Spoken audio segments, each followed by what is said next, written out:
A tally counter is a mechanical, electronic, or software device used to incrementally count something, typically fleeting. One of the most common things tally counters are used for is counting people, animals, or things that are quickly coming and going from some location. Description: a tally counter is usually cased in metal and is cylindrical in shape. Part of the circle is flattened out and contains a window of plastic or glass.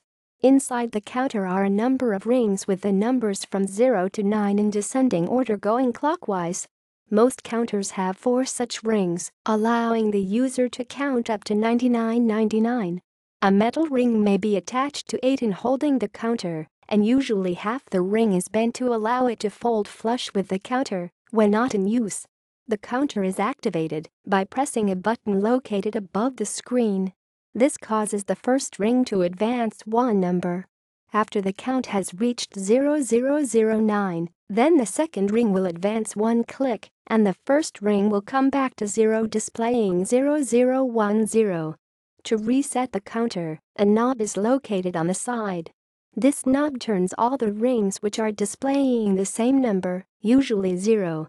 When the number displayed reaches the number on the remaining rings, then they will turn 2 until the display is reset back to 0000.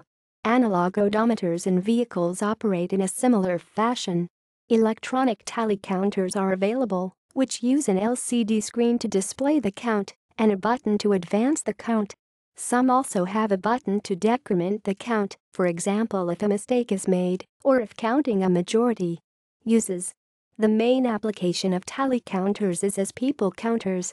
At concerts, stadiums, etc., a person will stand by the door with a tally counter recording the number of people that enter. At amusement parks, the rides can only hold a certain number of people, so the operator may use a tally counter to keep track of the number of people who get on the ride. They are also used for traffic analysis, scientific research, counting inventory and on industrial lines as well. Tally counters have also been used in religion to count prayers, often replacing traditional prayer beads. Sri Vidya initiates often use them to keep track of the number of repetitions of the Mula mantra into which they are initiated. Sikhs may use them to keep track of the number of times they chant the Mul mantra. Buddhists have also been known to use them to count mantras. Gaudiya Vaishnava Hindus may use tally counters to keep track of the number of times that they chant the Hare Krishna Maha Mantra. Initiated devotees are required to chant a certain number of rounds each day, each round consisting of 108 repetitions. See also: mechanical counter, row counter, hand knitting.